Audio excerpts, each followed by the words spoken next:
Januari sampai Juli hari ini sudah terdapat berapa Pak Arif? Sudah ada 22 warga negara kita yang telah meninggal dunia karena penyakit yang tidak diharapkan. Ada yang serangan jantung, ada yang kena diabetes, ada yang pendarahan di otak, dan lain-lain. Kita masing-masing jaga diri untuk hidup sehat, tidak hanya dari COVID-19, tapi sehat dari segala macam penyakit, sehingga kita semua tetap bisa bekerja dengan baik. Malam ini topik yang akan dibahas adalah kebijakan dalam penempatan pekerja migran di luar negeri, khususnya di Brunei Darussalam. Seperti kita ketahui, Brunei pun semenjak bulan Maret yang lalu tidak lagi mengizinkan pekerja asing ke negara ini. Indonesia pun negara kita juga sudah memberikan keputusan untuk sementara waktu tidak lagi memberikan izin pekerja Indonesia ke luar negeri. Nanti secara rinci akan dijelaskan oleh Ibu Budi, Ibu Atasi Tenaga Kerja pada malam ini. Dan silahkan nanti berdialog dengan narasumber yang ada tentang masalah-masalah terkait ketenagakerjaan, terkait dengan masalah kekonseleran yang dialami oleh masing-masing Anda semuanya. Saya kira demikian sambutan singkat saya, Pak Wahyu. Mudah-mudahan acara webinar ini diikuti oleh banyak warga negara kita dan ada dialog dua arah, sehingga masalah-masalah yang dihadapi tetap bisa diatasi, kendati kita tidak bisa berjumpa secara fisik. Demikian, terima kasih. Wassalamualaikum warahmatullahi wabarakatuh. Waalaikumsalam warahmatullahi wabarakatuh. Bapak Ibu sekalian, rekan-rekan nakar, rekan-rekan migran Indonesia yang ada di Brunei Darussalam, dengan adanya pandemi COVID-19, mungkin ada baiknya kita juga bersama-sama melihat bagaimana sebenarnya kebijakan pemerintah terkait penempatan dan perlindungan pekerja migran Indonesia, khususnya di masa COVID-19.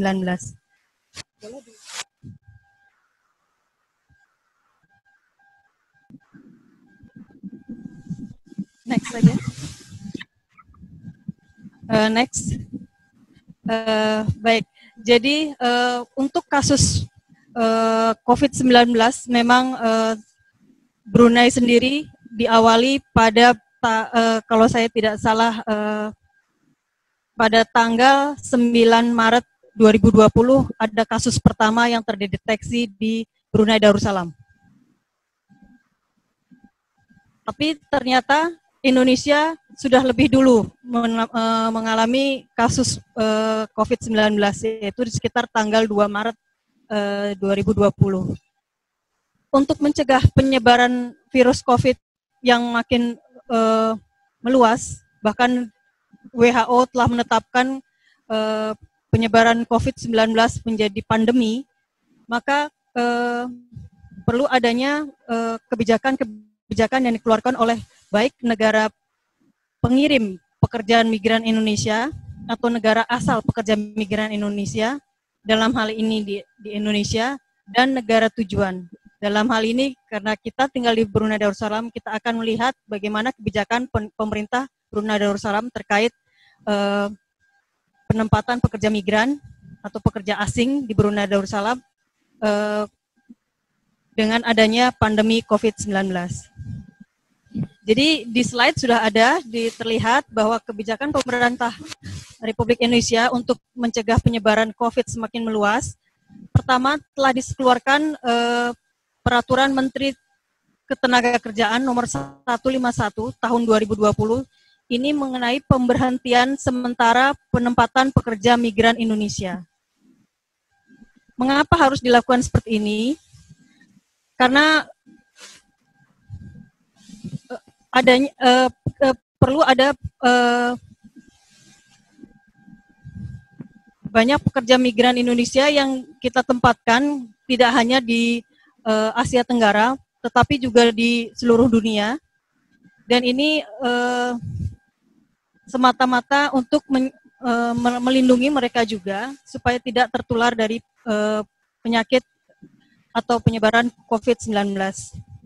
Kemudian dan tadi sudah disebutkan juga oleh Pak Dubes sebelumnya bahwa kebijakan ini diberlakukan sejak tanggal 20 Maret 2020. Hingga saat ini peraturan ini belum dicabut. Kemudian selain itu ditetapkan pula pelarangan sementara warga negara asing untuk masuk ke Indonesia. Tambahan lagi, pada saat memasuki bulan Ramadan, ada himbauan dari Menteri Ketenagakerjaan RI kepada pekerja migran Indonesia di seluruh dunia, termasuk di Brunei Darussalam, untuk menunda kepulangannya ke Indonesia.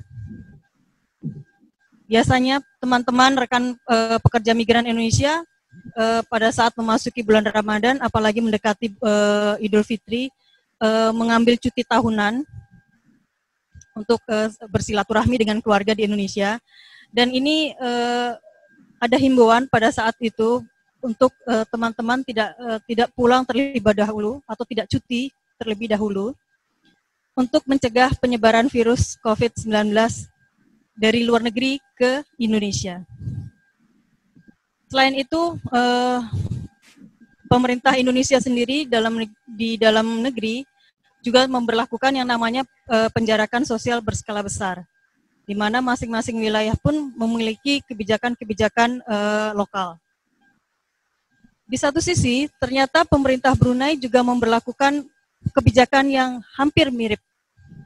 Pertama, di pertengahan bulan Maret itu sudah ada kebijakan untuk penutupan akses keluar masuk negara Brunei Darussalam. Diawali dari akses darat, kemudian juga untuk penerbangan langsung ke Indonesia ditutup per tanggal 23 Maret 2020. Selain itu, kebijakan Kementerian Dalam Negeri Brunei Darussalam juga diberlakukan untuk penangguhan penempatan pekerja asing yang diberlakukan sejak 21 Maret 2020 atau 1 hari setelah pemberlakuan kebijakan dari Indonesia. Penangguhannya apa saja?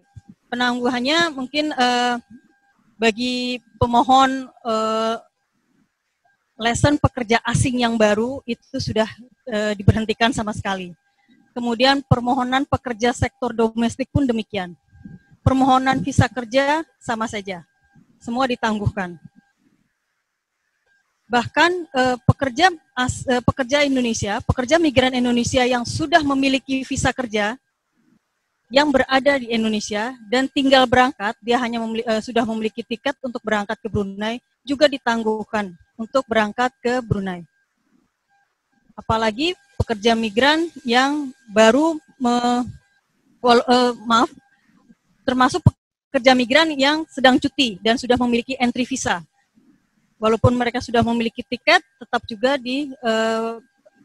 dianjurkan untuk tidak berangkat ke Brunei Darussalam. Hal ini berlaku juga untuk seluruh pekerja asing dari negara-negara lain selain dari Indonesia untuk masuk ke Brunei Darussalam. Kemudian berjalan dengan adanya pandemi COVID-19 tentunya berdampak pada sektor-sektor pekerjaan lain di Brunei Darussalam, khususnya biasanya untuk sektor jasa, perhotelan, rumah makan, dan lain-lain. Dari situ sudah mulai banyak dampak yang bermunculan dan akhirnya terkendala juga baik bagi pekerja maupun bagi pemberi kerja, dalam hal ini majikan.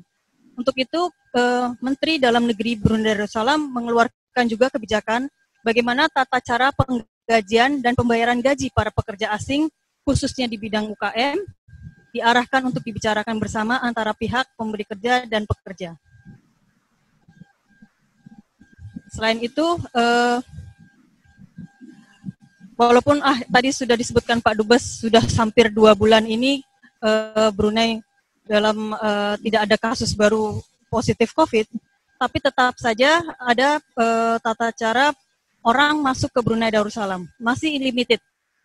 Orang yang masuk ke sini tetap harus menjalani tes COVID-19 dan itu dengan cara membayar biaya tes yang hampir sekitar 10 juta rupiah atau di sini sekitar sejumlah 1.000 Brunei dolar. ditambah waktu karantina di fasilitas-fasilitas yang sudah ditunjuk oleh pemerintah, dan itu juga biayanya dibebankan kepada pekerja tersebut. Next. Next. Baik, tadi juga sudah disinggung sedikit oleh Bapak Duta Besar. Dampak dari pandemi COVID-19 itu amat beragam, terutama untuk sektor-sektor jasa, di mana pemberi kerja pun sudah tidak punya kapasitas untuk melakukan pekerjaan, memberi kerja kepada pekerja. Akhirnya banyak pekerja migran asing di sini, khususnya yang dalam hal ini adalah pekerja migran Indonesia, diputus hubungan kerja. Atau ada juga karena misalkan untuk sektor restoran itu sudah banyak juga yang tidak mungkin bisa melakukan kerja setiap hari, otomatis pekerjanya dirumahkan, dan ini tentunya akan berdampak dengan adanya pengurangan gaji. Tambah lagi, ada lagi juga pekerja migran kita yang tadinya bekerja 6 hari dalam seminggu, kemudian karena tidak ada lagi pekerjaan yang bisa dibuka, mereka hanya bekerja mungkin dalam 1 minggu hanya 2 hari, 3 hari, dan ini tentunya juga kembali lagi berdampak pada pengurangan gaji. Masalahnya, teman-teman yang tadi kemudian mengalami diputus kerja, maupun pada saat itu kebetulan juga kontrak kerjanya sudah habis, ataupun dia sakit dan ada keperluan pulang ke Indonesia, karena akses juga sudah ditutup, teman-teman PMI tidak bisa pulang atau cuti ke Indonesia. Next.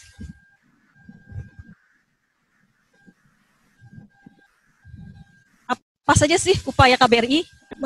Mungkin sudah dalam menghadapi pandemi ini, tentunya kita terus melakukan diseminasi informasi terkait kebijakan-kebijakan, baik tadi kebijakan pemerintah Indonesia maupun khususnya pemerintah Brunei Darussalam kepada teman-teman warga negara Indonesia, khususnya pekerja migran Indonesia yang ada di Brunei Darussalam. Selain itu, kita juga melakukan dialog secara online tentunya, tidak mungkin berjumpa karena ada kebijakan penjarakan sosial. Dialog dilakukan secara online dengan kelompok-kelompok masyarakat Indonesia. Namun mediasi penyelesaian permasalahan tetap kami lakukan tiap hari di KBRI, baik secara langsung maupun melalui telepon, melalui email. Selain itu, bagi teman-teman yang berdampak kepada bertambah tadi COVID-19, kita juga melakukan pembagian bantuan masker dan sabun cuci tangan, termasuk juga pembagian bantuan bahan makanan pokok bagi teman-teman yang sangat membutuhkan. Dari dampak yang terakhir tadi, bahwa banyak teman-teman yang ternyata sudah selesai kontrak, kemudian ternyata dia juga diputus kerja, sakit, ada keperluan mendesak, akhirnya KBRI juga mengupayakan adanya penerbangan khusus langsung ke Indonesia. Dan untuk kali ini sudah 5 penerbangan yang kita usahakan ya Pak Moderator. Next.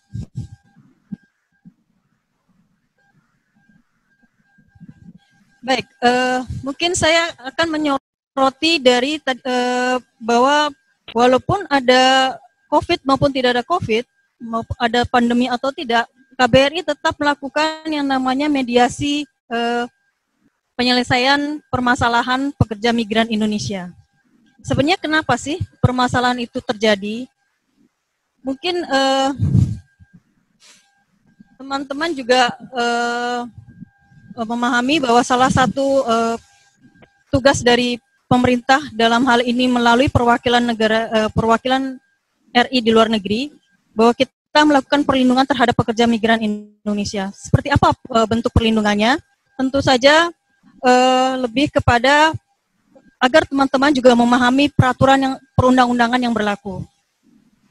Kemudian setelah memahami, menjalankan peraturan tersebut.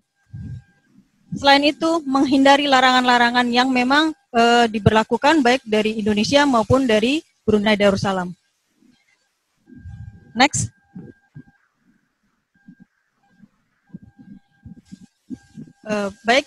Kita untuk memahami hal tersebut, kita bisa lihat di sini, kita akan kupas apa sih peraturan perundang-undangan di bidang ketenagakerjaan yang khusus mengatur terkait masalah pekerja migran Indonesia. Next. Sebelumnya kita lihat dari peraturan perundangan di Indonesia sendiri. Di sini ada Undang-Undang Republik Indonesia Nomor 18 Tahun 2017 tentang perlindungan pekerja migran Indonesia yang merupakan undang-undang utama yang mengatur masalah perlindungan terhadap pekerja migran Indonesia. Peraturan ini mencakup perlindungan sebelum bekerja, selama bekerja, dan setelah bekerja. Diberlakukan sejak tanggal 22 November 2017. Tujuannya apa sih adanya undang-undang ini? Tentunya untuk menjamin pemenuhan dan penegakan hak asasi manusia sebagai warga negara dan sebagai pekerja migran Indonesia, serta menjamin perlindungan hukum, ekonomi, sosial, baik itu untuk pekerja migran itu sendiri maupun keluarganya. Peraturan ini mencakup pekerja migran Indonesia yang bekerja pada pemberi kerja berbadan hukum, atau di sini disebutnya bekerja pada syarikat. Juga bagi pekerja migran yang bekerja pada pengguna perseorangan atau rumah tangga, atau di Brunei di sini disebut dengan penempatan pada pengguna persendirian, serta untuk pelaut, awak kapal, dan pelaut perikanan.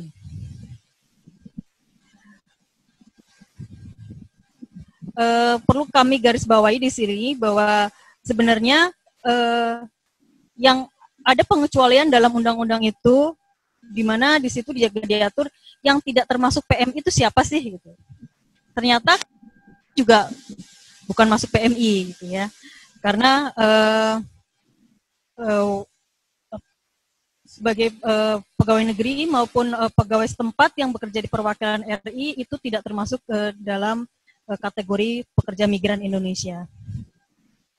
Baik, di undang-undang ini secara umum juga diatur mengenai ketentuan kerja di luar negeri, adanya peran pemerintah baik pusat maupun daerah dalam perlindungan pekerja migran Indonesia, dan batasan dengan perlindungan tapi tidak mengambil alih hukum yang berlaku kepada pekerja migran itu tersendiri. Next.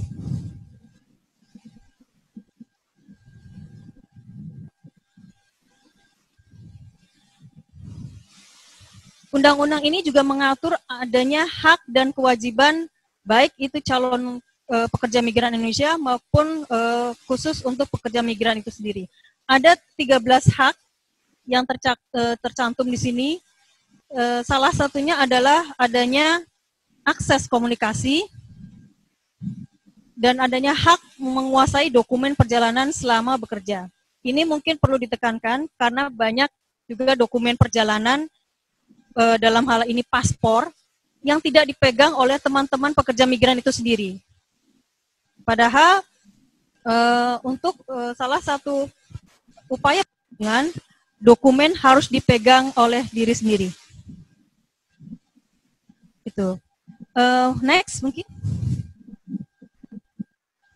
Baik, selain ada hak, tentunya ada kewajiban di sini. Nah, ini juga teman-teman PMI wajib memahami bahwa mematuhi peraturan perundangan baik di Indonesia maupun di negara penempatan, dalam hal ini Brunei Darussalam, adalah suatu kewajiban dari pekerja migran itu sendiri. Mungkin nanti akan dikupas lebih lanjut oleh Pak Arief terkait apa saja sih peraturan perundangan yang memang harus ditaati oleh pekerja migran Indonesia supaya tidak terjadi hal-hal yang di luar menyalahi hukum, gitu ya. Baik, yang kedua, kewajiban yang ada tentunya menghormati adat istiadat atau kebiasaan yang berlaku di negara penempatan, dalam hal ini di Brunei Darussalam. Kemudian menaati dan melaksanakan pekerjaan sesuai dengan perjanjian kerja. Nah, ini juga teman-teman pekerja migran Indonesia juga harus memahami itu. Apa yang tertulis di dalam kontrak atau perjanjian kerja itu memang harus dilaksanakan. Untuk itu sebelum melakukan pekerjaan atau sebelum berangkat menjadi pekerja migran Indonesia harus dipastikan seperti apa sih kontrak kerjanya, bagaimana sih perjanjian kerjanya, apa sih yang harus dilakukan pada saat sudah tiba di negara penempatan, berapa lama sih harus diikuti pekerjaan itu, gitu ya. Apa yang boleh atau yang tidak, berapa sih gajinya misalkan, berapa sih jam kerja saya, itu juga harus dipatuhi karena sekali pekerja migran itu setuju untuk berangkat bekerja ke luar negeri, maka sudah berlaku hukum yang tertera pada perjanjian kerja. Kemudian yang keempat, ini juga tidak kalah pentingnya, bahwa kewajiban pekerja migran Indonesia adalah melaporkan kedatangan, keberadaan, dan kepulangan kepada perwakilan RI di negara tujuan penempatan, dalam hal ini di KBRI Bandar Sri Begawan. Next. Baik, yang berikutnya ada Peraturan Menteri Ketenagakerjaan Nomor 18 Tahun 2018 tentang Jaminan Sosial Pekerja Migran Indonesia. Jaminan sosial ini diselenggarakan oleh pemerintah RI yang dilaksanakan oleh yang namanya Penyelenggara Jaminan Sosial atau BPJS Ketenagakerjaan. Jadi kalau di Indonesia itu ada 2 BPJS. Rekan-rekan, ada BPJS Ketenagakerjaan dan ada BPJS Kesehatan. Khusus untuk jaminan kecelakaan kerja, jaminan kematian, dan jaminan hari tua, ini ada dalam kewajiban dari BPJS Ketenagakerjaan. Dan ini wajib diikuti oleh teman-teman sekalian untuk sebagai salah satu upaya perlindungan. Walaupun untuk yang jaminan hari tua itu opsional, itu boleh diikuti, boleh tidak. Kami sarankan baiknya diikuti. Karena apa? Karena jaminan hari tua ini banyak manfaatnya pada saat rekan-rekan telah selesai bekerja atau purna penempatan. Next.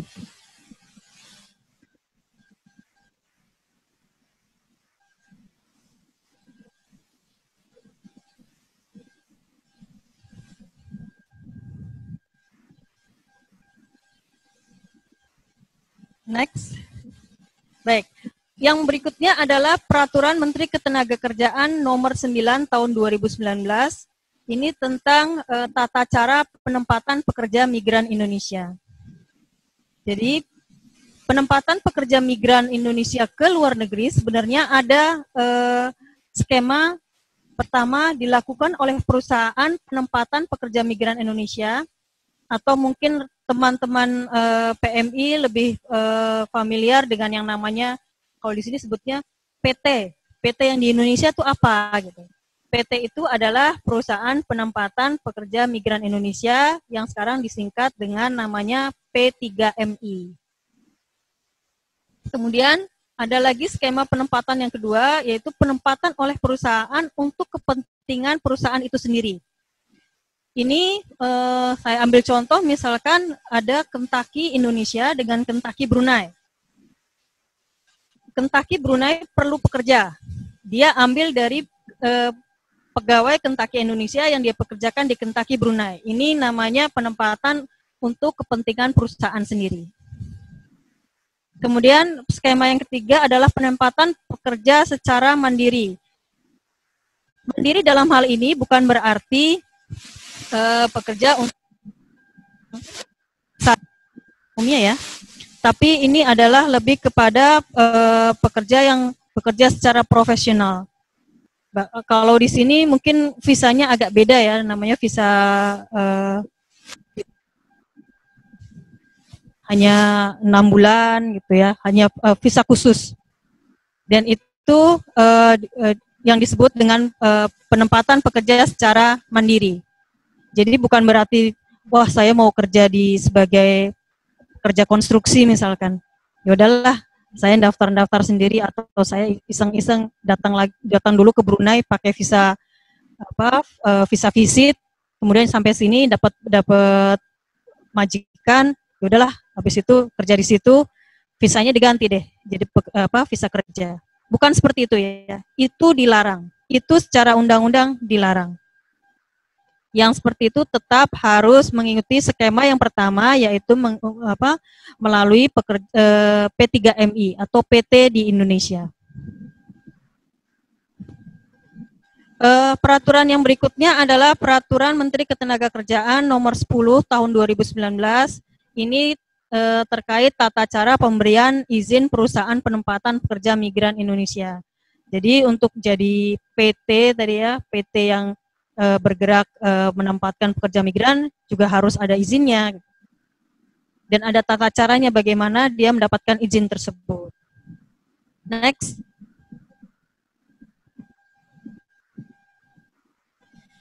Baik, sekarang kita lihat bagaimana sih peraturan ketenagakerjaan yang ada di Brunei Darussalam itu sendiri. Pertama, ada yang namanya perintah pekerjaan atau perintah ketenagakerjaan, atau di sini disebutnya dengan employment order, dikeluarkan tahun 2009. Dia berlaku sejak tanggal 3 September 2009.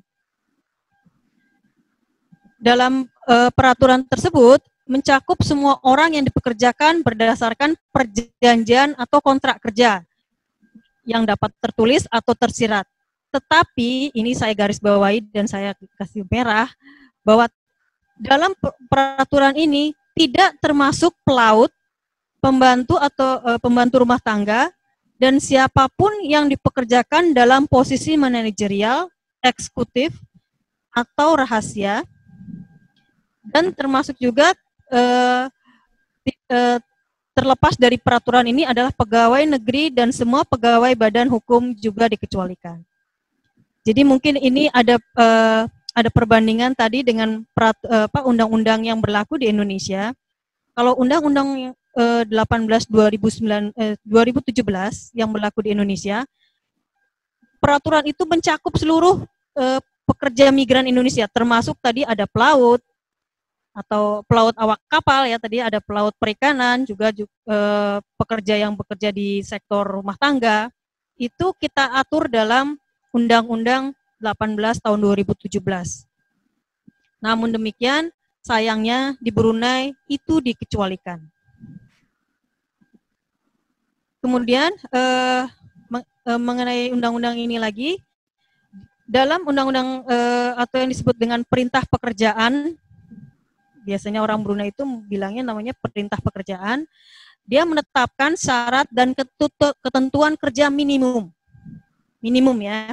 Jadi minimum ada standar yang harus dijalankan oleh baik pemberi kerja maupun pekerja. Tapi pemerintah Brunei Darussalam sendiri mengharapkan pemberi kerja untuk memberikan syarat dan ketentuan yang lebih baik daripada yang ditetapkan. Dan hal ini tentunya kalau ada kebijakan-kebijakan perusahaan atau kebijakan-kebijakan majikan harus diberitahukan kepada semua pekerja dan dipahami bahwa pekerja itu harus memahami kebijakan-kebijakan tersebut. Tuh. Kemudian peraturan kedua yang terkait ya di Brunei Darussalam adalah mengenai Akta Pampasan Pekerja, atau di sini disebut juga dengan Workmen Compensation Act. Ini dikeluarkan tahun 1957. Kalau tadi di Indonesia kita punya peraturan terkait jaminan sosial pekerja migran Indonesia, di sini disebutnya dengan Akta Pampasan Pekerja atau Workmen Compensation. Tujuannya apa? Tujuannya untuk memberikan kompensasi kepada pekerja yang terluka atas hilangnya kapasitas penghasilan sebagai akibat dari cedera yang timbul dari dan selama masa kerja. Next.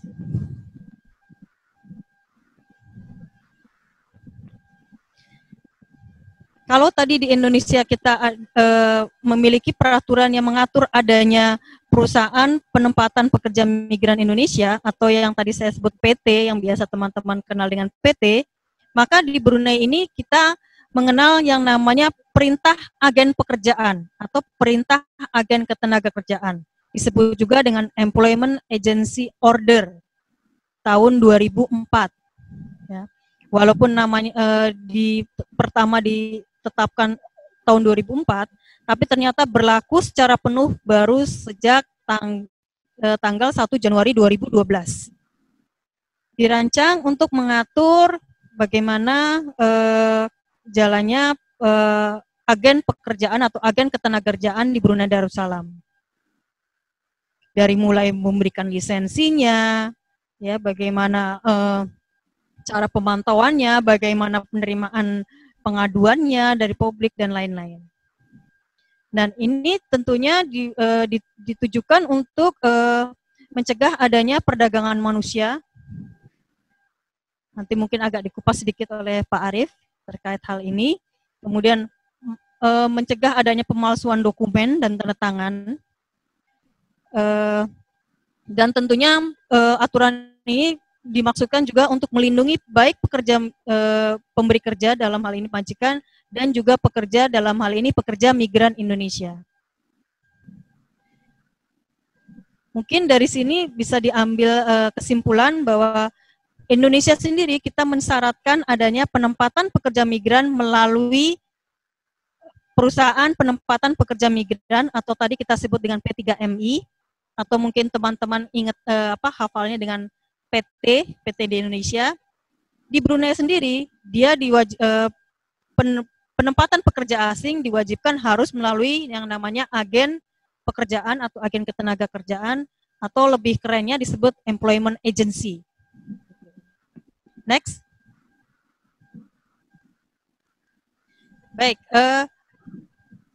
mungkin kita flashback lagi tadi ke masalah perintah pekerjaan atau perintah ketenagakerjaan. Apa saja sih kira-kira yang utama diatur di dalamnya? Salah satunya tentu masalah gaji. Ya, bagaimana pemberian gaji, bagaimana gaji itu dibayar, dan itu ternyata ada aturannya bahwa gaji harus dibayarkan minimal 1 bulan sekali. Jadi kalau teman-teman pekerja migran Indonesia bulan kemarin belum dibayar, ya jangan sampai komplainnya nunggu bulan depan. Saya harusnya udah dibayar nih bulan ini, gitu ya. Harusnya itu langsung ditanyakan kepada pemberi kerja atau majikan. Dan jika hal itu juga belum berhasil, bisa langsung diadukan kepada instansi terkait di Brunei Darussalam. Ada aturannya juga ternyata gaji harus dibayar tidak lewat dari 7 hari bulan selepasnya. Jadi kalau ditetapkan yaudah kamu mulai kerjanya tanggal 1, berarti gajinya ya bulan depan dibayarkan tidak boleh lebih dari tanggal 7. Seperti itu, ya 7 hari sebelum pada bulan selepasnya, tidak boleh lebih. Kemudian bagaimana dengan gaji overtime atau uang lembur? Uang lembur ini juga ada aturannya, bahwa dia dibayarkan tidak lewat dari 14 hari bulan selepasnya. Atau kalau lembur nih di bulan ini, gajinya dibayar tadi di bulan depannya dari tanggal 1 sampai tanggal 7. Tapi kok ini baru gaji pokok, padahal saya lembur nih tiap hari, gitu ya. Berarti teman-teman pekerja yang memang melakukan lembur dan dipastikan lembur itu ada buktinya ya. Kalau perusahaan biasanya kartu kerja yang dicop gitu ya, atau mungkin kayak tanda harus ada buktinya. Itu ada. Paling lambat adalah tanggal 14 di bulan berikutnya. Minta. Jangan sampai banyak kasus yang diadukan kepada kami, pekerja tidak mendapatkan gajinya, tidak mendapatkan uang lemburnya, Bahkan ada yang sampai 4 tahun. Baru kemudian dia komplain. Ya, majikannya juga udah lupa mungkin ya, catatan-catatan dia pernah memberi gaji atau enggak, udah enggak tahu kemana. Oh ya, mungkin juga terkait pembelian gaji ini, diharapkan teman-teman juga minta bukti. Kalau udah dikasih gaji, mana ada slip gaji. Gitu. Baik, kemudian terkait juga potongan gaji di sini diatur dalam undang-undang ini bahwa potongan gaji dibolehkan pada pekerja yang tidak datang kerja, misalkan ya, kemudian yang melakukan kerusakan barang, kemudian yang dia minta sama sama majikannya, padahal itu tidak tercantum dalam kontrak kerja. Saya mau dibelikan makanan dong, otomatis ya. Jangan heran kalau tiba-tiba nanti terima gaji, loh kok gaji saya cuma segini. Karena ternyata dari uang gaji itu sudah dipotong dengan biaya makanan yang dia minta. Padahal itu tidak dipersyaratkan dalam perjanjian kerja. Dan sebagainya ya, termasuk di sini juga ada aturan terkait hari istirahat dan lain-lain. Next.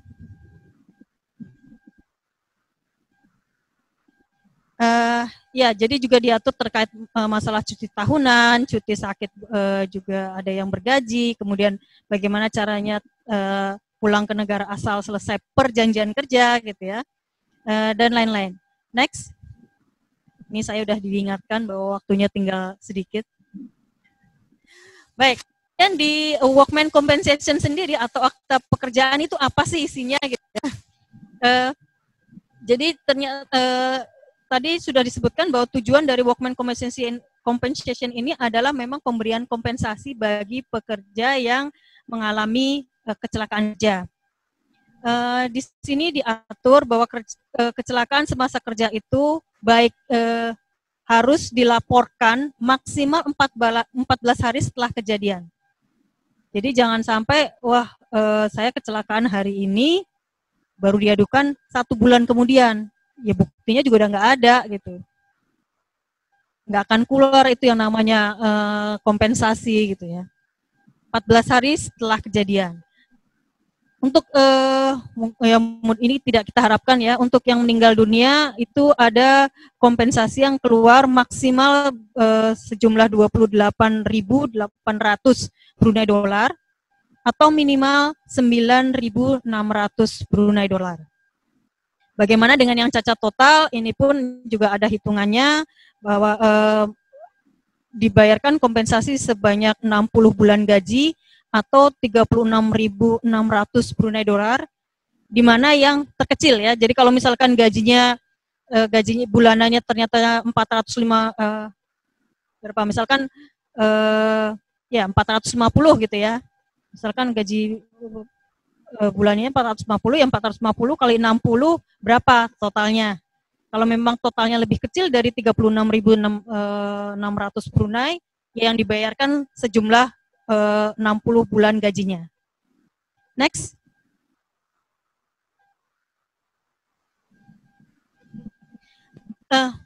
Mohon izin Pak Moderator, mungkin ini juga saya rasa penting ya, karena teman-teman juga perlu memahami bahwa perjanjian kerja atau kontrak kerja itu penting, ya. Perjanjian atau kontrak kerja itu penting. Dia berisi ada hak dan kewajiban kedua pihak. Ada hak dan kewajiban pemberi kerja, dalam hal ini majikan. Tercantum juga hak dan kewajiban pekerja. Next mungkin. Ini juga saya garis bawahi, ada catatan bahwa per 22 Januari 2018 memang pemerintah Brunei menetapkan tidak lagi melakukan pengesahan perjanjian atau kontrak kerja. Namun ini tidak meniadakan perlunya ada perjanjian atau kontrak kerja. Banyak teman-teman yang melakukan misalkan perpanjangan paspor, lapor diri, setelah ditanya salah satu syaratnya kontrak kerja mana? Kan sekarang kontrak kerja udah nggak ada lagi katanya. Tidak begitu ya. Yang tidak ada adalah hanya pengesahan oleh komisaris atau jabatan buruhnya saja. Itu yang tidak ada. Tapi yang namanya perjanjian kerja tetap harus ada. Dan dalam undang-undang tadi Undang-Undang 18 2017 wajib tertulis. Tidak cukup secara lisan. Baik, next. Baik, akhir kata jadilah pekerja migran yang kompeten dan prosedural, perlindungan maksimal, sejahtera dan bahagia. Terima kasih. Saya kembalikan ke moderator. Bismillahirrahmanirrahim. Assalamualaikum warahmatullahi wabarakatuh. Bapak-bapak, ibu-ibu yang saya hormati, terutama rekan-rekan pekerja migran Indonesia. Selamat malam, selamat berjumpa. Salam sejahtera bagi kita semua. Jadi pada kesempatan ini saya akan membahas sedikit tentang masalah hukum, terutama masalah-masalah yang sering dihadapi oleh pekerja migran Indonesia di Brunei Darussalam. Hal ini saya perlu kupas supaya kita bisa menghindari persoalan ini di kemudian hari. Baik. Namun sebelum kita melangkah membahas tentang masalah-masalah hukum yang sering dihadapi oleh rekan-rekan kita di Brunei ini, perlu kami sampaikan apa itu hukum. Jadi definisi hukum itu apa? Nah, secara umum ada satu definisi hukum yang sering kita sepakati bersama, bahwa hukum adalah sekumpulan peraturan yang terdiri dari norma dan sanksi-sanksi, di mana tujuannya untuk mengadakan ketertiban dalam pergaulan manusia dalam suatu masyarakat, sehingga ketertiban dan keamanan terjaga. Jadi di sini, hukum adalah sekumpulan peraturan yang terdiri dari norma dan juga sanksi dengan tujuan untuk menjaga ketertiban dan keamanan masyarakat bersama. Nah, rekan-rekan yang saya hormati, karena kita tinggal di Brunei, maka hukum yang ada di Brunei juga berlaku pada kita. Karena itulah kita perlu mengetahui aturan-aturan hukum yang berlaku di Brunei ini sehingga kita tidak bermasalah. Mungkin dalam ini kami punya slide, kami persilahkan untuk ditampilkan slide-nya.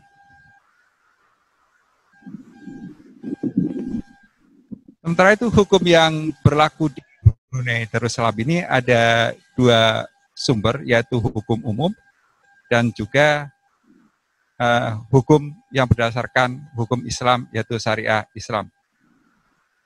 Nah, berikutnya adalah mengenai perlindungan hukum oleh perwakilan RI terhadap WNI dan juga terhadap pekerja migran. Ini suatu tugas pokok dan fungsi perwakilan RI, kan itu menjadi tugas kita atau kami bersama di perwakilan RI. Kemudian perlindungan hukum juga merupakan suatu prioritas politik luar negeri Indonesia dan juga merupakan salah satu poin dari nawacita Presiden Joko Widodo, Presiden kita. Berikutnya, next. Nah, bagaimana kita melakukan perlindungan terhadap diri sendiri untuk mencegah terjadinya masalah hukum? Yang pertama kita lakukan adalah hal yang paling efektif adalah berawal dari diri sendiri, yaitu dengan cara kita harus mengetahui aturan-aturan yang berlaku. Kemudian kita melaksanakan aturan tersebut, kita menghindari larangan dan pelanggaran. Langkah kedua, lakukanlah lapor diri ke KBRI. Jadi setiap warga negara Indonesia yang datang dan tinggal di luar negeri, termasuk pekerja migran Indonesia, wajib melakukan lapor diri. Dengan lapor diri, maka keberadaan kalian, keberadaan kita semua, diketahui oleh perwakilan RI.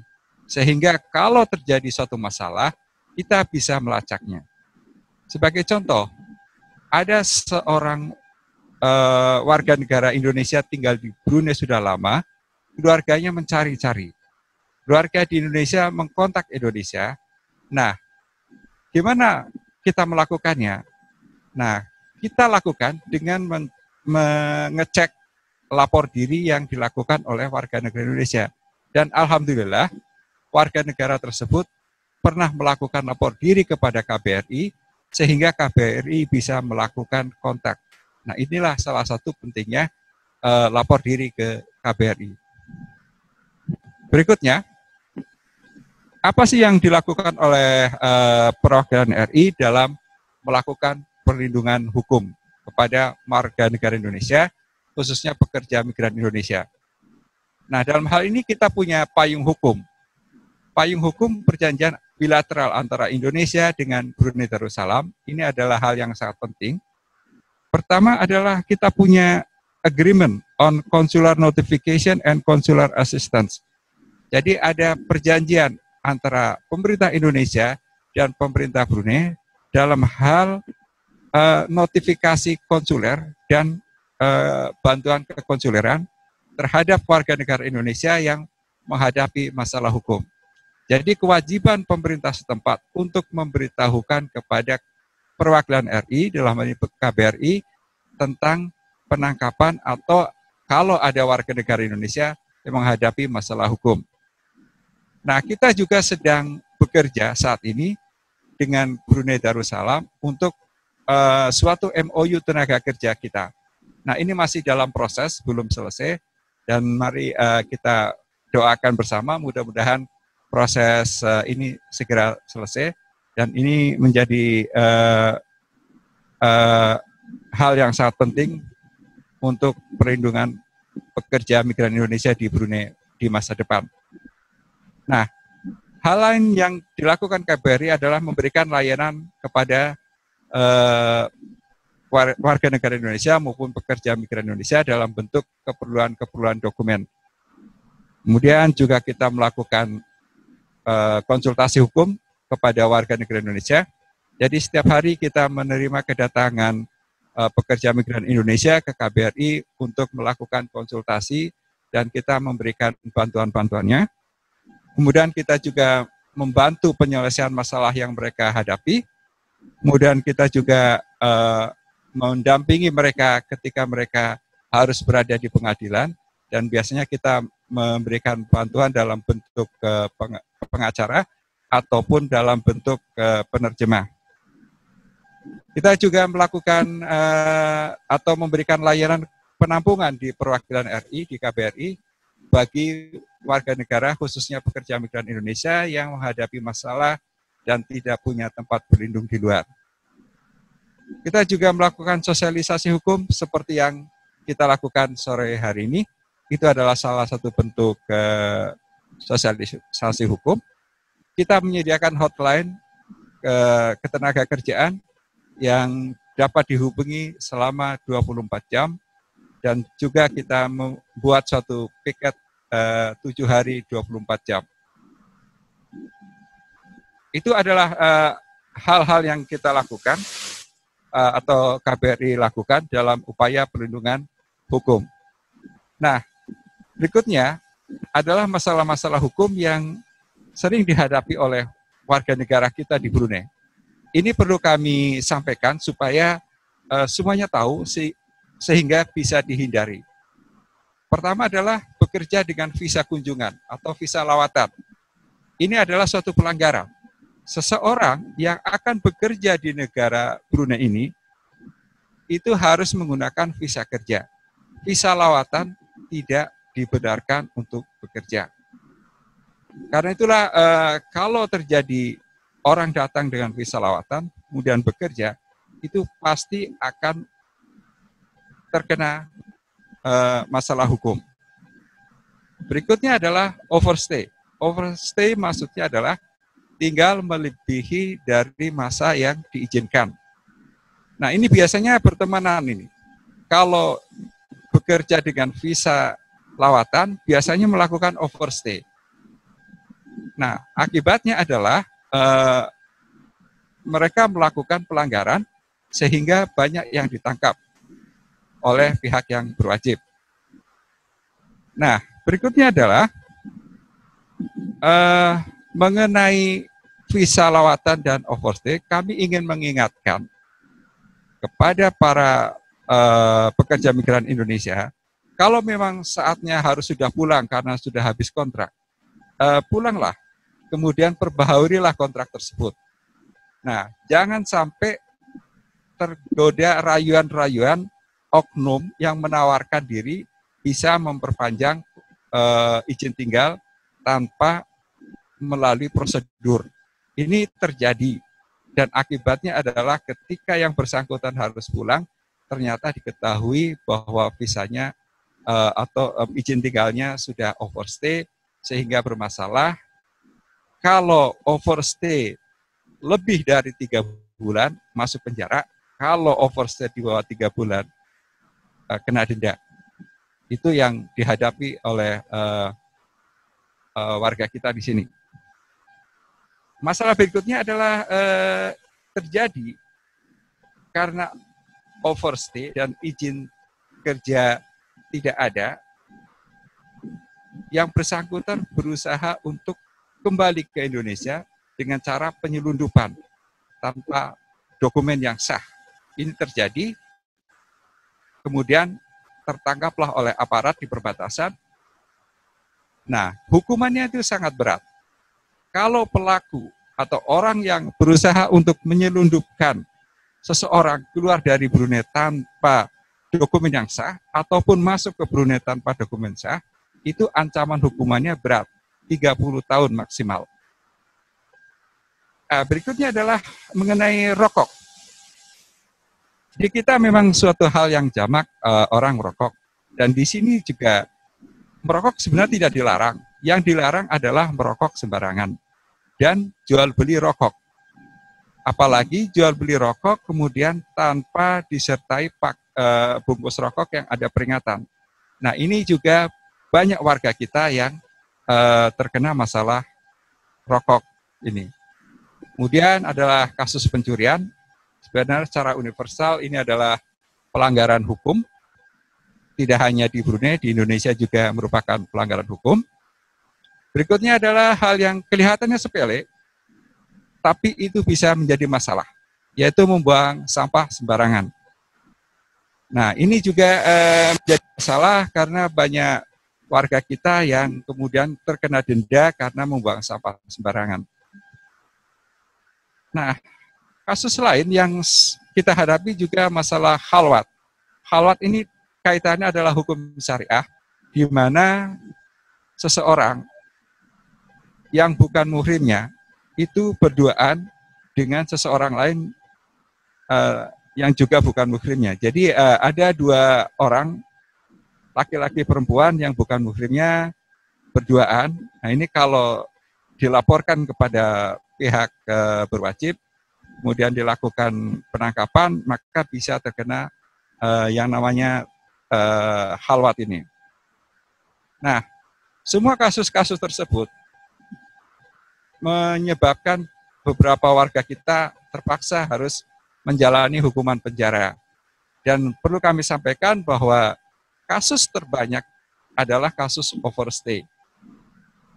Nah, itulah kemudian kami berharap bahwa hindarilah melakukan overstay tersebut. Nah, hal lain yang perlu kami minta perhatian kepada rekan-rekan adalah kasus uang palsu. Ini juga menjadi keprihatinan kita bersama. Ada beberapa warga kita datang dari Indonesia ke sini berupaya menukarkan uang atau dititipi oleh seseorang untuk menukarkan uang.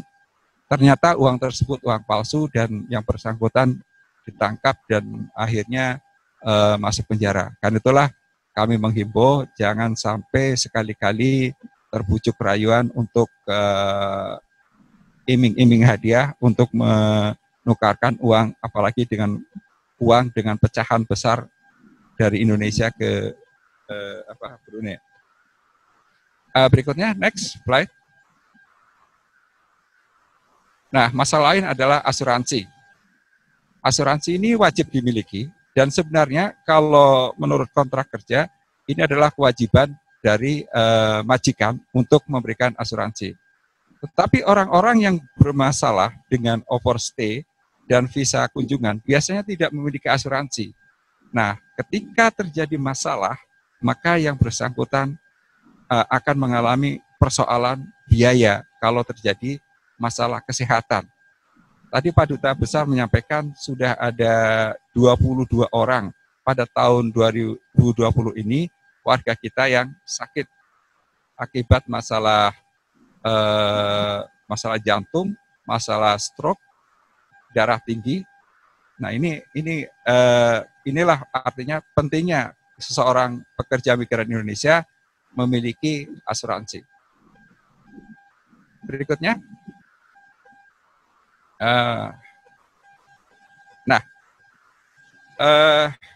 Saya akan menyinggung sedikit mengenai perlindungan di era COVID-19. Tadi sebenarnya sudah disinggung oleh Pak Duta Besar dan juga oleh Ibu Budi atas tenaga kerja kita. Pertama yang kita lakukan adalah meskipun di era COVID-19 ini semua orang merasakan ketidakpastian dan merasakan adanya ketakutan, tetapi layanan publik KBRI tetap kita lakukan.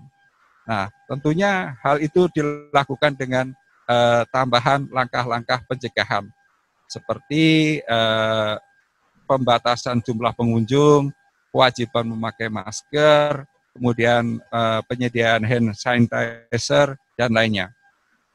Kemudian kita juga melakukan edukasi tentang bahayanya COVID-19 melalui media sosial. Kemudian kita juga melakukan pembagian masker kepada warga kita di Brunei. Kemudian kita melakukan pembagian sembako dan juga kita menyelenggarakan penerbangan khusus repatriasi mandiri ke Indonesia. Nah, repatriasi ini, penerbangan ini kita lakukan karena sejak 23 Maret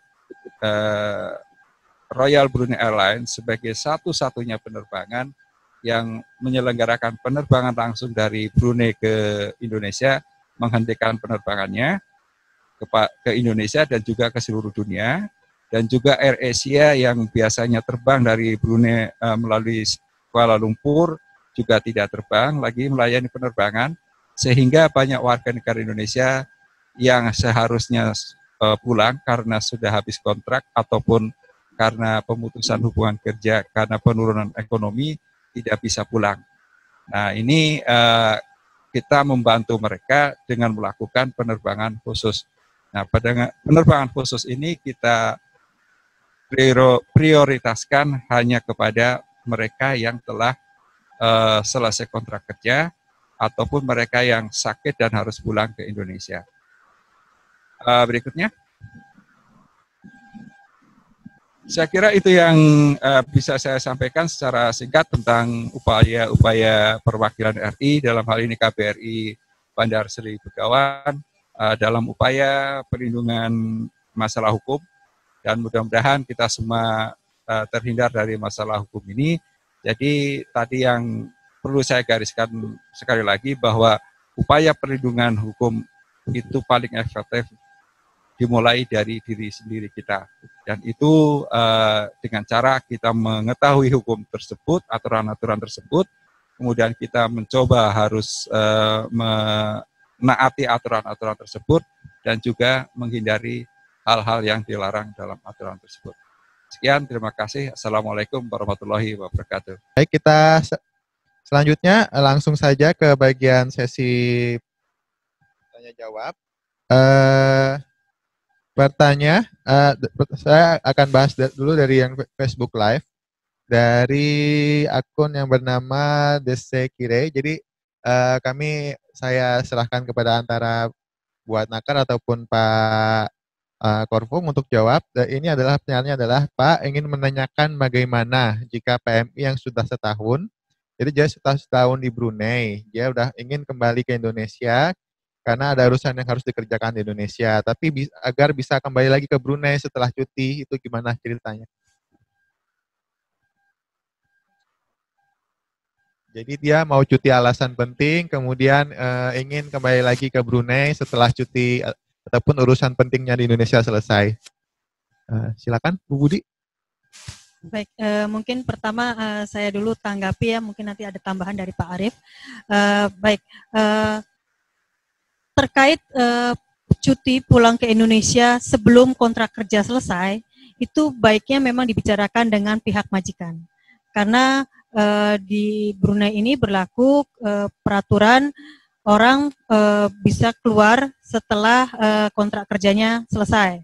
Walaupun dia sebenarnya mendapatkan cuti istirahat ya, cuti istirahat 7 hari dalam setahun. Tapi karena kemudian ini terkait juga dengan sekarang terbatasnya akses baik keluar maupun masuk ke Brunei Darussalam. Setahu saya untuk cuti itu kalau memang akhirnya nanti diperbolehkan oleh pihak majikan, perlu diurus dokumen atau izin kepada kantor Perdana Menteri. Jadi bagaimana caranya supaya nanti dia bisa keluar dan akhirnya pada saat urusannya sudah selesai dia bisa kembali lagi ke Brunei. Mungkin itu dari saya. Mungkin ada tambahan dari Pak Arief. Terima kasih. Jadi seperti yang tadi saya jelaskan bahwa kita memang menyelenggarakan penerbangan ke Indonesia sampai saat ini sudah 5 kali. Ke Jakarta 4 kali, ke Surabaya sekali, dan permintaan untuk penyelenggaraan penerbangan khusus juga masih berlangsung. Kemungkinan nanti insya Allah tanggal 19 Juli kita juga akan menyelenggarakan penerbangan kembali ke Jakarta. Nah, memang saat ini penerbangan yang kita selenggarakan, kita prioritaskan untuk yang telah selesai kontrak. Yang cuti tidak kita rekomendasikan pulang ke Indonesia. Mengapa? Karena kalau pulang ke Indonesia, nanti baliknya akan mengalami kesusahan. Pertama, saat ini pemerintah Brunei masih menutup diri dan belum membuka semua orang bisa kembali, bisa masuk ke Brunei, termasuk pekerja migran yang sudah sedang cuti ke luar negeri. Nah, peraturan yang ada adalah mereka ketika kembali ke sini, mereka harus menjalani tes COVID-19 seharga biayanya sekitar Brunei dolar 1.000. Kemudian harus menjalani karantina 14 hari wajib di tempat yang ditentukan oleh pemerintah Brunei dan bayar sendiri. Nah, selain itu, tidak semua orang bisa datang kembali ke Brunei. Hanya beberapa yang bisa kembali lagi ke Brunei itu adalah untuk pekerja-pekerja yang khusus yang dibutuhkan oleh pemerintah Brunei. Nah, itulah mengapa kami dari KBRI tidak menyarankan untuk yang akan cuti kembali ke Indonesia di saat ini, karena memang kebijakan-kebijakan dalam rangka pencegahan COVID-19 ini masih berlaku dan masih diterapkan sehingga belum dicabut sampai saat ini. Gitu, Pak. Baik, terima kasih. Jadi simpelnya cuti kalau mau pulang boleh, tapi kembalinya ke Brunei susah. Jadi karena itu mohon bersabar. Karena ini juga terkait dengan pertanyaan berikutnya. Jadi banyak yang visanya sudah keluar ataupun sudah cuti di Indonesia, tapi kapan bisa kembali lagi ke Brunei. Jadi kurang lebih saat ini masih belum bisa ya. Karena memang perintah Brunei saat ini masih menutup diri dan belum ada info dari pemerintah Brunei kapan perbatasan ataupun akan dibolehkan lagi untuk masuk bagi para pekerja asing termasuk PMI untuk kembali ke Brunei. Selanjutnya, terkait penerbangan khusus ini Pak, kan tadi disebut 19 Juli ke Jakarta. Bagaimana dengan penerbangan yang ke Surabaya dan apakah ada kemungkinan untuk penerbangan yang ke Bali? Oke, terima kasih. Jadi kita melihat perbedaan antara penerbangan ke Jakarta dengan ke Surabaya. Kalau penerbangan ke Surabaya itu penanganan di Airport Surabaya ditangani oleh Satgas COVID-19 Surabaya. Dan mereka mensyaratkan yang dapat terbang ke Surabaya adalah mereka yang punya alamat di Jawa Timur.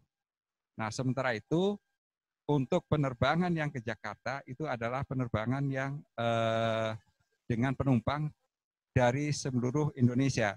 Karena itulah kita lebih banyak melakukan penerbangan ke Jakarta. Nah, namun demikian kami juga sedang berupaya untuk menyelenggarakan penerbangan ke Surabaya.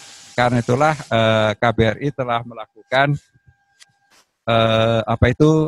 survei dan kita telah mendapatkan data berapa orang yang telah yang berminat untuk terbang ke Surabaya. Dan mudah-mudahan kami tidak berjanji, tapi mudah-mudahan rencana ini bisa terrealisir. Baik, terima kasih. Jadi dalam waktu dekat insya Allah, Pak. Mudah-mudahan nanti akan ada info dari KBRI terkait penerbangan ke Surabaya, tapi sesuai dengan arahan dari Satgas Jawa Timur bahwa penerbangan ke Surabaya hanya bagi para PMI ataupun warga Indonesia yang mempunyai alamat di Jawa Timur. Kalau ke Bali apakah ada kemungkinan, Pak? Kalau ke Bali belum ada kemungkinan. Jadi untuk jangka waktu ke depan pesawat yang ada untuk Indonesia hanya ke Jakarta dan Surabaya. Dan ke Surabaya hanya untuk para PMI ataupun warga negara Indonesia yang mempunyai alamat di Jawa Timur sesuai arahan dari Satgas Jawa Timur. Jadi mohon maklum Bapak Ibu. Selanjutnya ini terkait karantina dari Sri Kemayang. Mau nanya Bu, apa yang dikarantina di Brunei? Ada yang bilang bayar 1.000 Brunei. Terus katanya kalau mau ke Brunei lagi suruh bayar 2.000. Jadi ini ada simpang siur berapa sih biaya yang harus ditanggung oleh warga yang ingin balik ke Brunei itu biayanya antara 1.000 Brunei atau 2.000 Brunei? Nah, terima kasih. Tadi sudah juga banyak penjelasan terkait kebijakan pemerintah Brunei ya. Jadi yang sampai detik ini informasi yang kami terima dari pemerintah Brunei adalah biayanya 1.000 Brunei dolar. Ditambah dengan biaya untuk karantina 14 hari. Nah, untuk karantina 14 hari ini kita tidak tahu di mana karena ini ditunjuk langsung oleh pemerintah Brunei dan beban pembiayaannya dibebankan kepada orang yang masuk ke Brunei. Apakah mungkin kemudian biaya untuk karantina 14 hari itu seharga 1.000 ya bisa saja.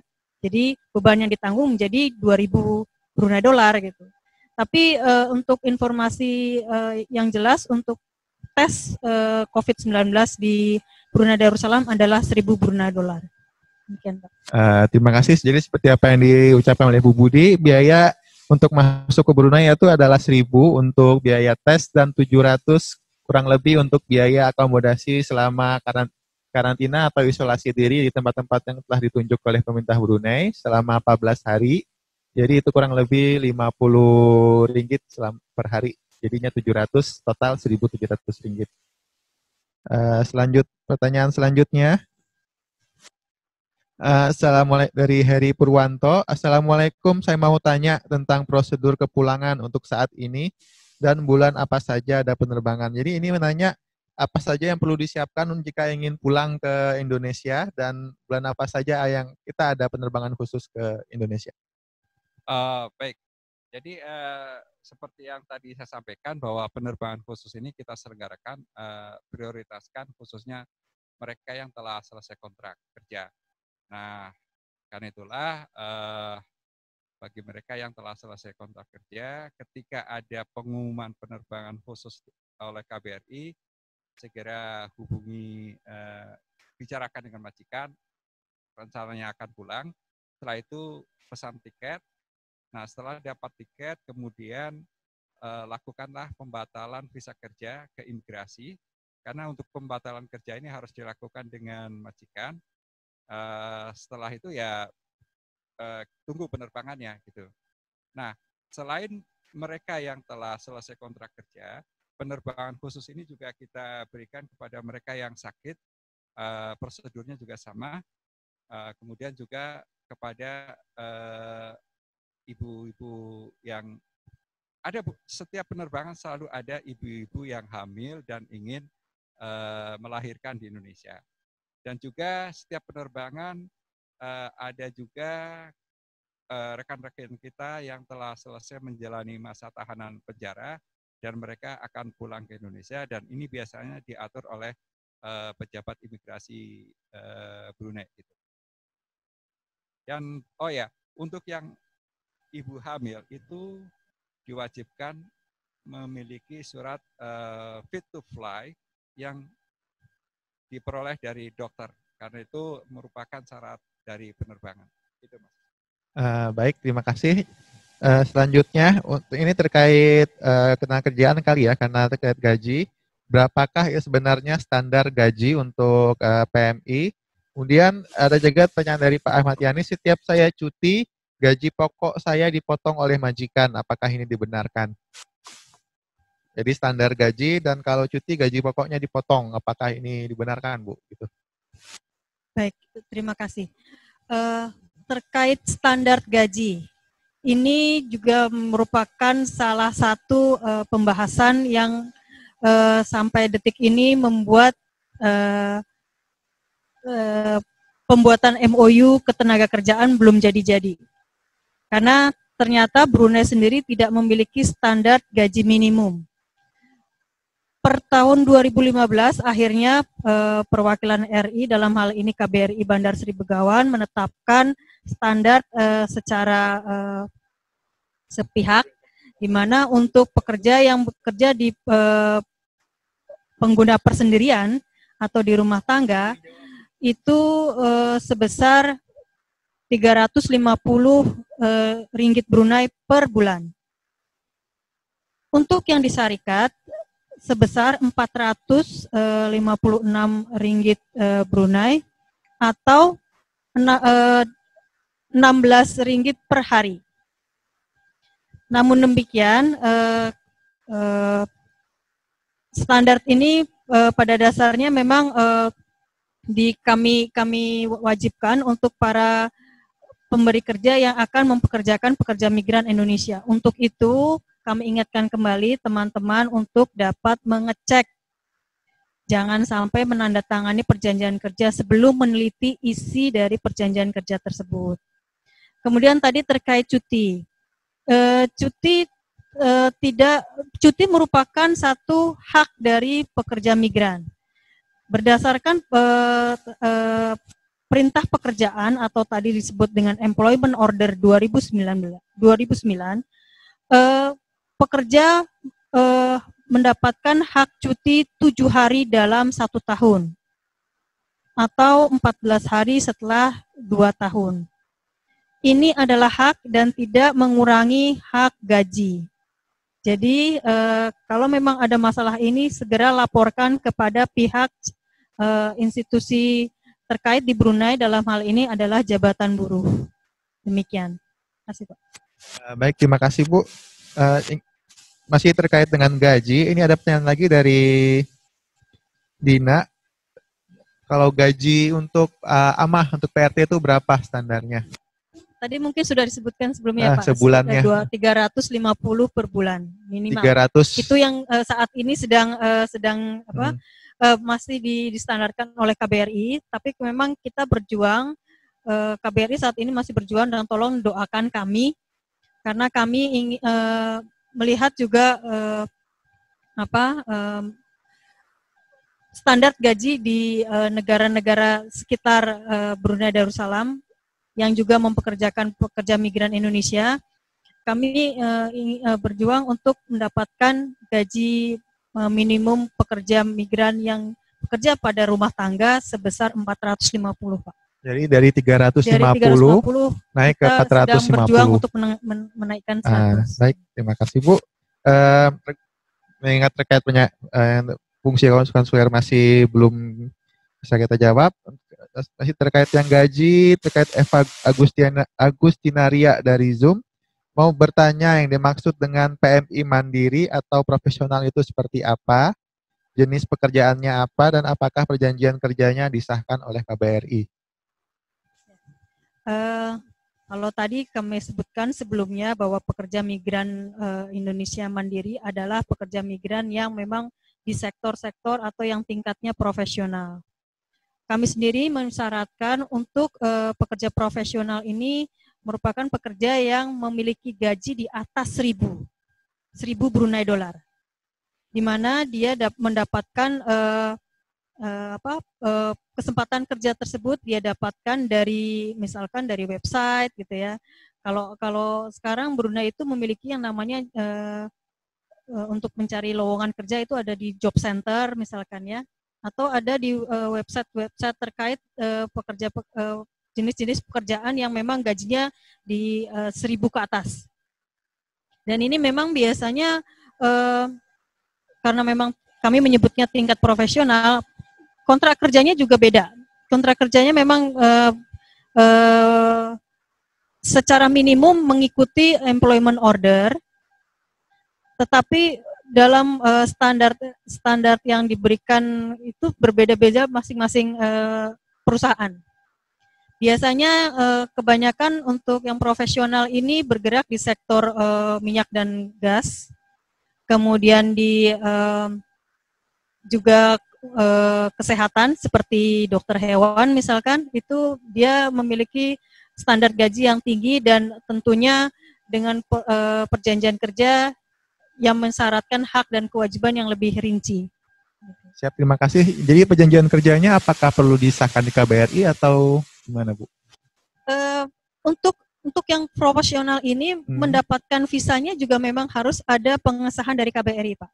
Oh begitu. Jadi dia mendapatkan untuk mendapatkan visa kerja dari Jabatan Buruh dan Imigrasi, memang mereka selalu meminta pengesahan dari KBRI.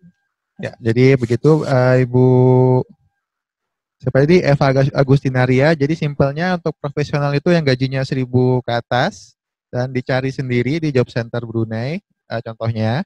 Kemudian memang dari proses awal sejak pengajuan visa memang perlu disahkan oleh KBRI. Kemudian balik kembali untuk pertanyaan terkait penerbangan, Pak Arif, itu selain penerbangan Jakarta, ada juga yang bertanya untuk bagaimana untuk yang ke Pontianak, Pak, opsi apakah bus dan pesawat, apakah bisa? Terima kasih. Untuk yang ke Pontianak, sebenarnya kan kalau dalam situasi normal ada transportasi darat yaitu Damri. Tapi saat ini tidak bisa dilakukan karena Malaysia, Sarawak dalam hal ini masih menutup perbatasannya, wilayahnya untuk dilalui bis Damri tersebut. Sehingga sampai saat ini kita belum bisa menyelenggarakan atau Damri belum bisa melakukan layanannya dari Brunei Darussalam ke Pontianak. Namun dalam hal ini kita juga sedang melakukan upaya-upaya lobby-lobby supaya Damri ini bisa dikecualikan, tapi nampaknya hal itu perlu waktu yang lama. Nah, untuk yang Pontianak kalau akan kembali ya mau tidak mau harus lewat Jakarta gitu. Dan mungkin saya tambahkan lagi Pak. Pak Moderator, bahwa dalam rangka membantu warga negara Indonesia, ketika terjadi penghentian penerbangan, itu banyak warga negara Indonesia yang masuk ke Brunei dengan visa lawatan, dan mereka tidak bisa pulang. Karena itulah KBRI membantu lobby ke imigrasi untuk supaya mereka dapat diperpanjang izin tinggalnya di sini, tanpa harus melalui prosedur biasa seperti di situasi normal mereka harus keluar dulu. Nah, karena itulah kita lakukan pendekatan kepada Jabatan Imigrasi dan mereka bersedia membantu sehingga rekan-rekan kita tersebut bisa diperpanjang izin tinggalnya. Namun kami ingatkan bahwa untuk mereka yang katakanlah stranded tersebut dan mendapatkan izin tinggal di sini untuk tidak melakukan pekerjaan di sini. Karena itu merupakan suatu pelanggaran dan bisa bermasalah kalau ketahuan oleh pejabat berwenang di Brunei. Baik, terima kasih. Jawaban Pak Arif juga menjawab pertanyaan dari Rositang terkait visanya sudah mau habis, tidak ingin pulang dulu dan caranya gimana extend. Caranya adalah ke Jabatan Imigrasi ya Pak, untuk diperpanjang, tapi mohon visa kunjungan yang di-extend jangan disalahgunakan untuk bekerja di sini, karena visa kunjungan hanya adalah visa visit, bukan untuk bekerja di Brunei. Selanjutnya masih terkait pulang, yaitu adalah apakah tes rapid COVID-19 di Brunei ditanggung mandiri atau ditanggung majikan karena selesai kontak kerja? Itu tergantung pembahasan antara pekerja dengan majikan. Karena kebetulan komponen tes COVID ini kan belum ada, saya yakin belum ada dalam kontrakku ya. Belum ada, ini adalah hal yang baru. Nah, awalnya pemerintah Brunei itu mewajibkan semua orang yang melakukan tes COVID itu seharga $1.000 Brunei. Tetapi kemudian karena banyak permintaan untuk melakukan tes COVID, terutama bagi mereka yang akan pulang atau bepergian, kemudian harganya diturunkan khusus bagi mereka yang akan keluar dari Brunei. Itu seharga 200 Brunei dolar. Tetapi bagi mereka yang akan kembali ke Brunei itu masih $1.000 dan ditambah kewajiban untuk karantina 14 hari. Baik, terima kasih. Saya kembali lagi ke Facebook Live. Masih terkait pulang Pak. Jadi saya dari Adi Guerilla, saya pulang tanggal 19 Juli. Bagaimana kalau majikan saya tidak mau mengurus cancel visa saya padahal saya sudah habis kontrak di awal tahun ini dan pihak company tidak mau memperbaharui kontrak saya lagi. Apakah saya bisa pulang tanggal 19 Juli tanpa company mengurus cancel visa di paspor saya? Nah, ketika akan pulang, pejabat imigrasi di airport di Brunei, mereka akan mengecek paspornya. Nah, kalau di dalam paspor itu tidak ada stempel pembatalan visa, maka akan ditolak untuk keluar Brunei. Karena stempel pembatalan visa itu adalah semacam exit permit. Kecuali mereka yang cuti bisa atau yang nanti akan kembali lagi ke Brunei, itu bisa meminta izin dari jabatan Perdana Menteri. Seperti tadi yang disampaikan oleh Ibu Adnaker. Nah, salah satu syarat untuk bisa melakukan pembatalan visa kerja adalah adanya persetujuan dari majikan. Karena itulah, tanpa persetujuan dari majikan, akan sulit diperoleh pembatalan izin visa kerja. Karena itulah, kalian harus negosiasi kepada majikan. Kalau misalnya mengalami kesulitan, silahkan datang ke KBRI, konsultasikan, nanti KBRI akan memediasi dengan majikan. Itu yang bisa kita lakukan. Baik, jadi kepada Bapak Adi Gerila, silakan bahas dulu dengan majikannya. Jadi kalau majikannya tetap buntu, tidak mau memulangkan Bapak, silakan lapor ke KBRI untuk kami bantu mediasi dengan majikannya untuk mencari solusi.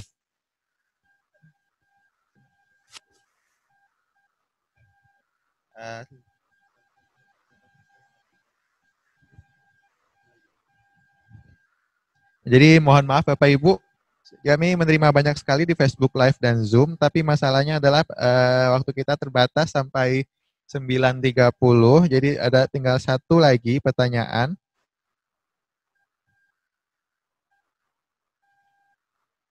Yang saya pilih siapa ini ya?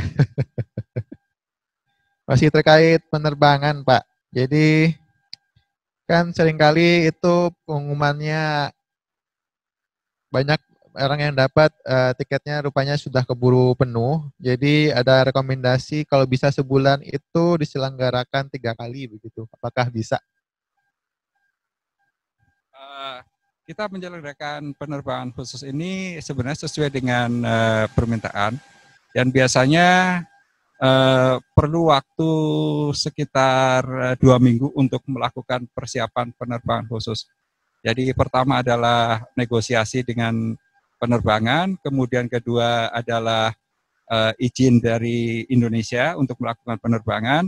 Setelah itu adalah pendaftaran, pembayaran. Setelah itu ada waktu untuk pembatalan izin kerja. Jadi itu kita biasanya perlu waktu 2 minggu. Tetapi memang betul pengalaman selama ini, begitu pengumuman dibuka itu langsung penuh, langsung antri masuk. Gitu. Nah, jadi apakah di bulan-bulan Agustus dan September akan ada lagi, Pak? Kita lihat situasinya. Saya tidak berjanji, tapi kita lihat situasinya. Siap, terima kasih Pak Arief. Jadi begitu untuk yang para pekerja yang memang ingin pulang. Untuk persiapannya ini tidak gampang ya Bapak Ibu. Jadi perlu waktu 2 minggu. Jadi 1 bulan itu mungkin hanya bisa 2 kali. Dan untuk kedepannya kita akan melihat permintaan dari Bapak Ibu juga untuk apakah dapat mengadakan penerbangan khusus lagi ke Indonesia. Demikian. Untuk pertanyaan-pertanyaan selanjutnya dari Facebook Live kami mohon maaf tidak bisa jawab satu-satu. Tapi Bapak Ibu dapat menanyakan langsung melalui WhatsApp ke hotline KBRI di nomor +673 7109542. Saya ulangi lagi di hotline KBRI di +673 7109542. Bisa ditanya lewat WhatsApp, bisa di telepon, bisa di SMS. Dan itu lainnya terbuka 24 jam, tapi mohon bersabar karena memang yang jawab satu tapi pertanyaannya dari ratusan warga. Jadi tapi pasti akan dibaca pelan-pelan, tapi mohon bersabar, pasti akan dijawab oleh petugas yang terkait. Bapak Ibu juga selain ke hotline KBRI dapat bertanya di media sosial KBRI. KBRI ada Facebook, Instagram, dan Twitter. Dapat bertanya di salah satu media sosial tersebut untuk dijawab oleh admin ataupun diteruskan pertanyaannya ke petugas konsuler dan ketenagakerjaan. Jika Bapak Ibu ingin detail lagi, Bapak Ibu bisa datang langsung ke KBRI untuk konsultasi ke petugas yang bertugas pada saat hari itu.